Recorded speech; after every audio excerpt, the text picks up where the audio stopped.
80 000 francs. Il y a 20 ans. Avec un pouvoir d'achat plus élevé que le cacao qui nous a été proposé durant le dernier accord que nous avons refusé, 500 francs.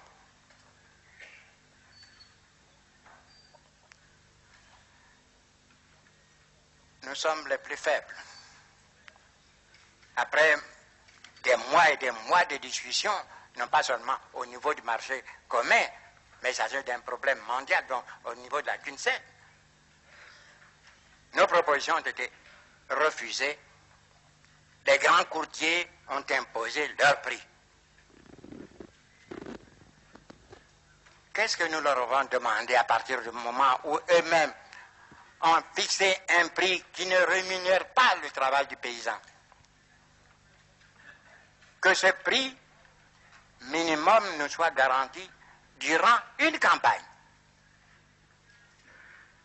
Et le drame que nous vivons, pendant encore longtemps, nous serons obligés de confectionner nos budgets, d'assurer donc le fonctionnement de nos États à partir des recettes d'exportation de nos matières premières. Je prends un exemple. La Côte d'Ivoire est parvenue à un tonnage global de près de 800 000 tonnes entre le cacao et le café. Il y a 2 ans, on nous payait au minimum 1000 francs le kilo, soit une recette de 800 milliards. Brutalement, on nous réduit de moitié et nous perdons 350 à 400 milliards. Que le pays industrialisé qui, voyant ses recettes diminuer de moitié, pourrait fonctionner sans qu'il y ait de plus grave ne se produise dans le pays. Voilà la situation. Quel remède? Nous dénonçons à longueur de journée cette situation que nous impose non pas des gouvernants, des responsables, mais le monde économique et financier puissant, apparemment irresponsable. Nous ne faisons que pleurer. Je ne sais pas si on essuiera nos larmes, mais nous avons trouvé beaucoup de compréhension auprès du président de la République française. Mais je vous dis, pour terminer, nous n'envisageons qu'une seule solution.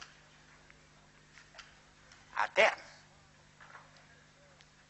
tant que nous continuerons à vendre de minerais de fer, de bauxite, de cuivre, tant que nous continuerons à vendre des produits agricoles bruts, nous subirons la loi des intermédiaires.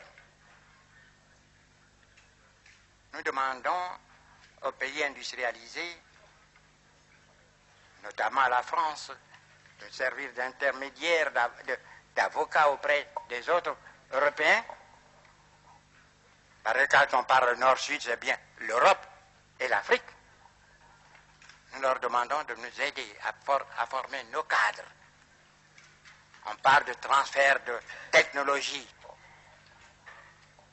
Nous refusons ce terme. On n'a jamais transféré la technologie. On n'en a pas transféré au Japon. On forme les cadres techniques, scientifiques qui, sur place, transforment leurs matières premières. Alors, voyez-vous, nous sommes extrêmement patients, mais des patients actifs. On peut retarder le progrès, on ne peut pas supprimer le progrès. Nous avons la certitude que dans 20 ans, 30 ans, 40 ans, au plus, qu'est-ce 40 ans dans la vie des peuples quand le monde compte des milliards d'années d'existence? Nous aurons des hommes capables de transformer nos matières premières. Quand nous aurons à discuter en ce temps-là, quand ils auront à discuter en ce temps-là du coût de l'acier, non pas de minerai de fer, bien alors, il y aura un langage qui sera compris, le langage de l'intérêt commun. l'Europe doit comprendre la nécessité d'aider l'Afrique.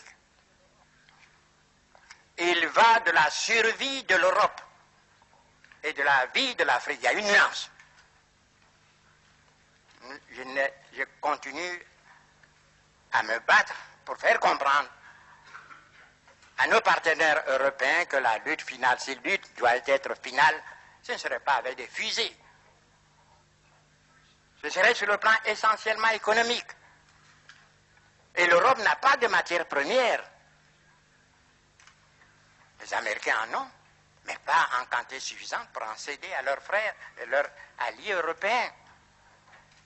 L'Asie, la question n'intéresse pas, je ne vais pas rentrer dans certains secrets, dans certaines confidences. Mais l'Asie, même si elle avait des matières premières, la population est telle qu'elle ne pourrait pas, l'Asie ne pourrait pas couvrir ses propres besoins. L'Amérique latine, c'est la situation qui prévaut depuis des siècles dans cette partie de l'Amérique.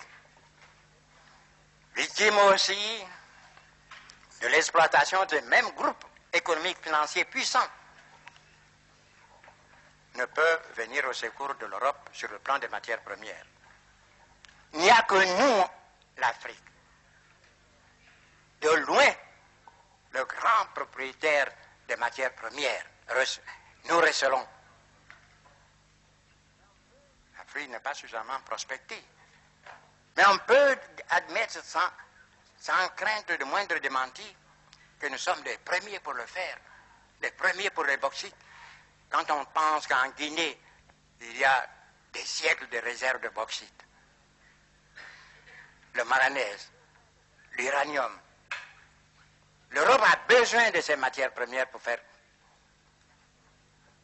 donner du travail à ses hommes, à ses ouvriers. Imaginez-vous la pauvreté se généralisant, la révolte des jeunes exploités par d'autres. Permettez-moi de ne pas aller loin dans ma pensée. Et si ces matières premières ne parvenaient pas un jour à l'Europe, voyez, notre ami à faire face à 1 million ou 2 millions de chômeurs, et ce n'est pas facile de régler cela, malgré leur bonne volonté, ils y arriveront. Mais si l'Europe venait à être privée de matières premières, c'est le chômage généralisé et qui conduira où, vous le savez vous-même. On n'aura pas besoin de tirer un coup de fusil. Voilà ce que nous nous évertuons à faire comprendre à nos frères européens. Nos intérêts sont solidaires. Il faut qu'ils nous aident à nous développer. Vous avez parlé de l'autosuffisance alimentaire. Nous en sommes conscients. Vous croyez que c'est de gaieté de cœur que nos frères tendent la main chaque année pour une aide alimentaire? Ils sont très dignes, mais ils n'ont pas le choix. Je l'ai dit en Côte d'Ivoire, et c'est la pensée du jour qu'on récite chez moi, l'homme qui a faim n'est pas libre. Et c'est vrai. Nous avons quitté la dépendance coloniale. Mais après 20 ans, nous pouvons faire le point. Pour l'essentiel de notre existence, pour la nourriture, pour beaucoup, pour nos soins médicaux, pour notre éducation, bref, pour tout ce qui permet l'épanouissement de l'être humain, nous sommes obligés, il faut le reconnaître, de nous adresser à nos anciens colonisateurs. Vous ne croyez pas que nous soyons conscients de cette triste situation? Nous voulons nous évader de cette situation-là et nous demandons à ce qu'on nous aide. Nous avons des hommes qui veulent travailler parce qu'il est nécessaire pour eux, pour leur existence, pour leur vie et même peut-être survie, de travailler. Mais il faut qu'on nous aide. Nous ne demandons pas l'aumône. Nous ne sommes pas une sorte de mer morte qui reçoit l'eau du Jourdain sans rien laisser passer. Voyez-vous, nous parlons avec beaucoup d'images. Et voudrez-vous que je vous dise ceci pour conclure? Chez nous, on dit qu'il faut que vous nourrissiez votre enfant jusqu'à ce qu'il ait poussé des dents, afin qu'il vous nourrisse quand vous aurez perdu les vôtres.